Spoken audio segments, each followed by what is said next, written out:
l'une des questions essentielles qui se posent en général aux archéologues sous-marins, c'est comment finalement peut-on avoir connaissance du patrimoine culturel subaquatique, comment en dresser l'inventaire et finalement comment peut-on réaliser une espèce de cartographie des potentiels, c'est-à-dire des sites qui présentent un intérêt archéologique, historique, artistique, préhistorique.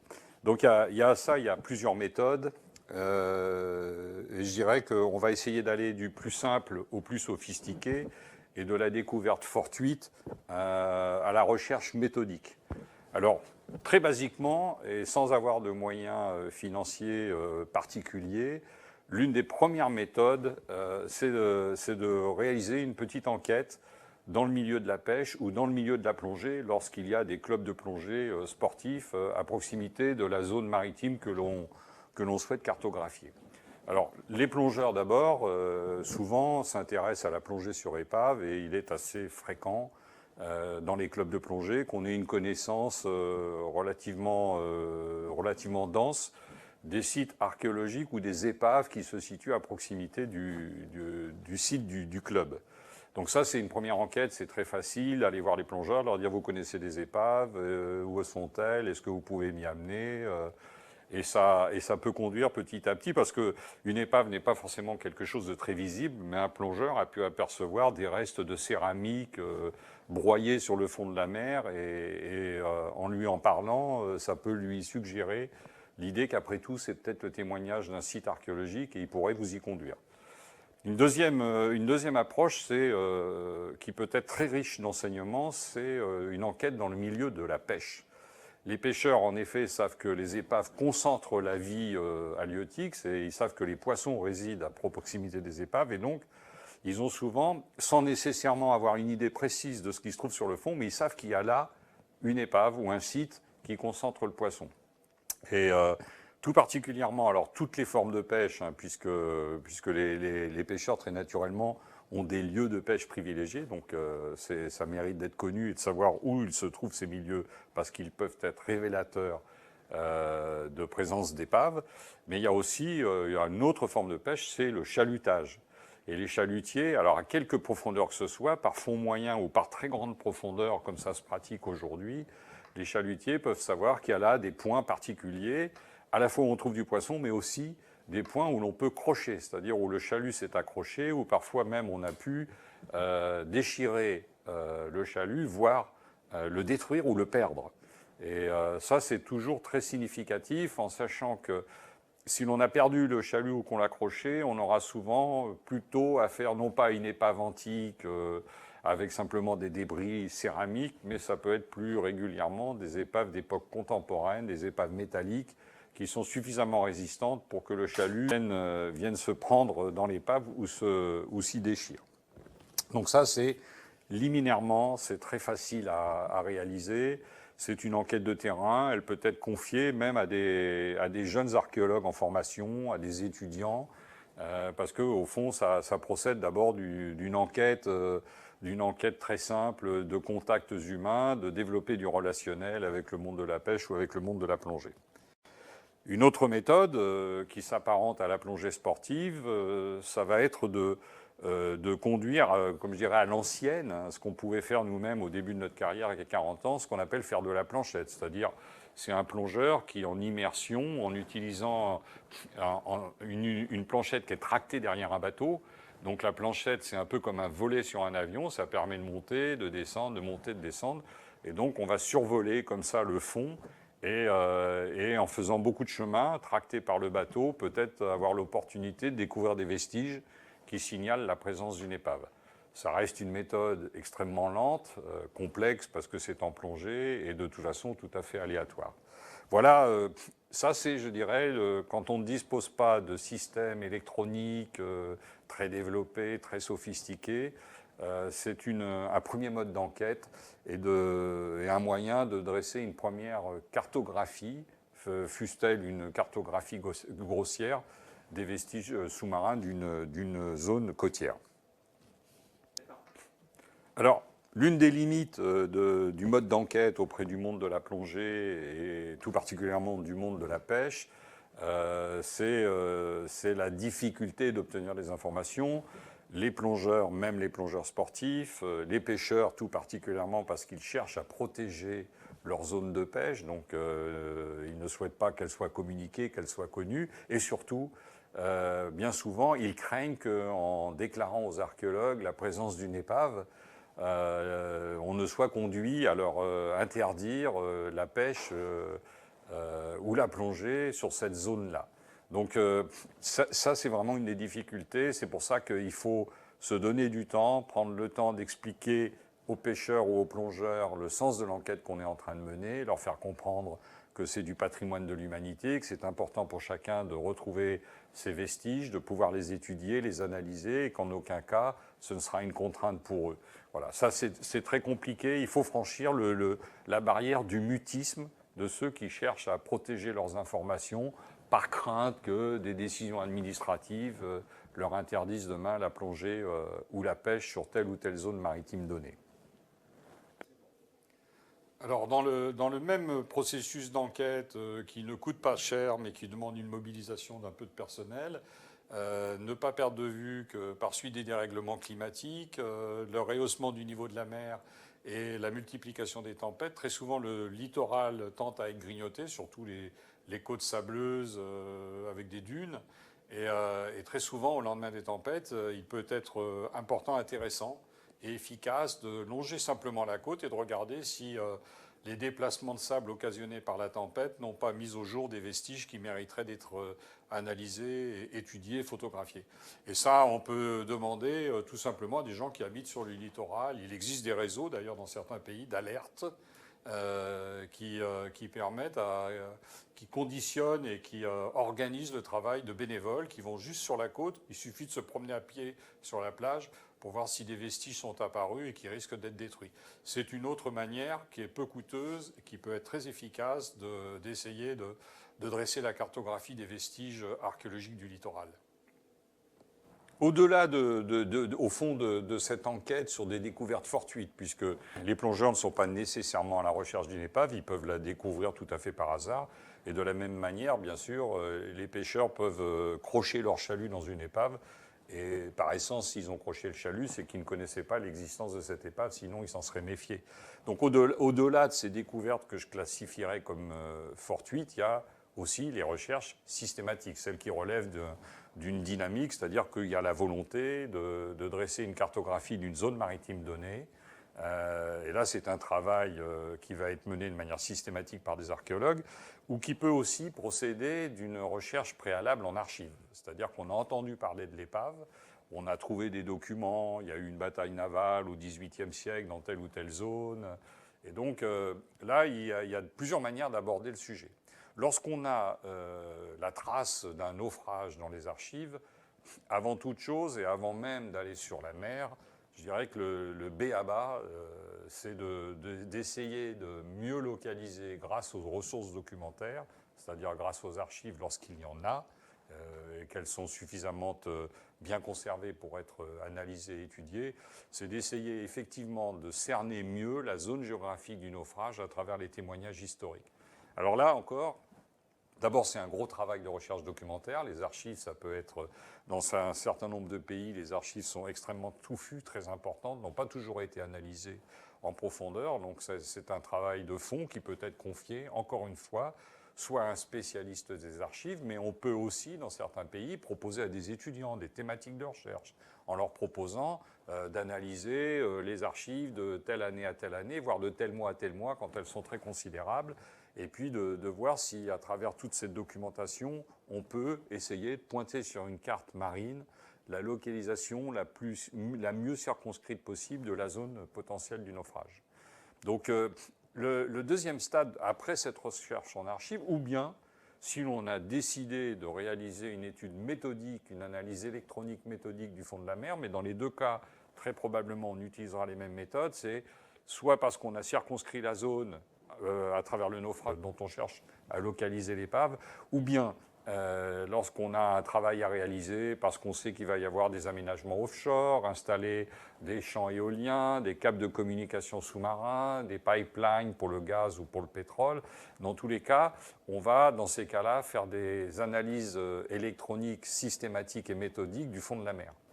Donc là, il faut mobiliser déjà des moyens plus considérables. On sort de la découverte fortuite, on sort de la seule analyse des archives où là, il n'y a pas nécessairement besoin d'avoir énormément de matériel électronique, ni un bateau en surface, où il suffit d'avoir une bonne connaissance des ressources documentaires historiques. Là, en revanche, on va passer dans l'analyse systématique et méthodique et on va mobiliser des moyens électroniques. Alors sur le marché, un certain nombre de ces moyens sont très régulièrement utilisés dans le monde de l'offshore, dans le monde de la recherche pétrolière, etc. Les premières choses, ça va être par exemple l'utilisation d'un magnétomètre.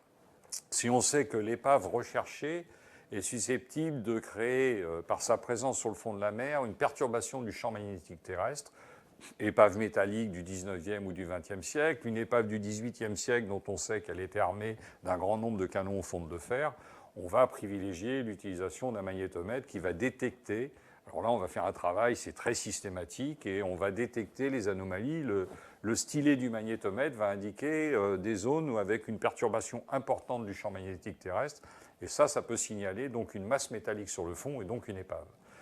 Et ce qui peut être important de réaliser dans ce contexte, c'est de coupler cette analyse des perturbations du champ magnétique terrestre, parce qu'elle peut être géologique, l'anomalie, et n'avoir rien à voir avec une source d'origine anthropique, c'est-à-dire une épave, c'est de coupler ça avec un sondeur à bande latérale, un side-scan sonar, qui lui va envoyer une onde acoustique sur le fond et qui va détecter non pas l'anomalie magnétique, mais une anomalie sur le fond de la mer, c'est-à-dire une émergence un peu singulière, voire révéler la forme même d'une épave. Lorsque celle-ci est encore suffisamment bien conservée sur le fond de la mer, elle peut se signaler très nettement sur l'image acoustique d'un side-scan sonar.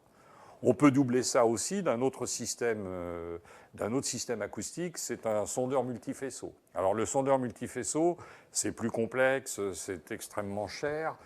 Généralement, il est préférable d'avoir un bateau qui est déjà équipé sous le bateau d'une gondole dans lequel il y a ce sondeur multifaisceau. En tout cas, tous ces systèmes vont produire des images magnétiques, images acoustiques, qui vont, si on corrèle l'ensemble de ces données, on va se rendre compte, par exemple, dans un point donné du fond de la mer, on a à la fois une anomalie magnétique importante et une anomalie du side-scan sonar qui montre qu'il y a sur le fond de la mer une émergence, un talus qui peut avoir une forme très significative. Ça, c'est évidemment très pertinent. Si on veut vraiment pousser le raisonnement et en allant toujours plus loin dans des méthodes très sophistiquées, on peut aussi utiliser des magnétomètres qui travaillent par paire, ce qu'on appelle un gradiomètre. Alors évidemment, toute cette électronique suppose d'abord un navire de surface qui soit équipé pour tracter tous ces systèmes acoustiques ou qui soit équipé d'un sondeur multifaisceau, et puis la possibilité de travailler pendant de très longues heures, puisque l'idée c'est de couvrir des zones maritimes très importantes en laissant le magnétomètre et le side-scan sonar sur le fond de la mer. Donc là, on tracte le magnétomètre et le side-scan sonar à quelques mètres au-dessus du fond, de façon à avoir l'image la plus pertinente. Il existe une autre méthode, si on travaille en zone côtière par petits fonds, c'est d'utiliser aujourd'hui des drones, c'est-à-dire un engin volant sous lequel on a généralement une caméra, c'est le principe du drone, mais sur lequel, surtout, on peut aussi installer un magnétomètre. Donc là, le travail du magnétomètre, donc du drone, ça va être de parcourir la surface maritime à 4 ou 5 mètres d'altitude au-dessus du niveau de la mer, et qui va permettre d'aller très vite, de couvrir des zones importantes, mais toujours par petits fonds. Parce que si l'épave est située à grande profondeur, il est certain que le magnétomètre qui va être aéroporté ne donnera pas de signal ou un signal beaucoup trop faible pour être interprété.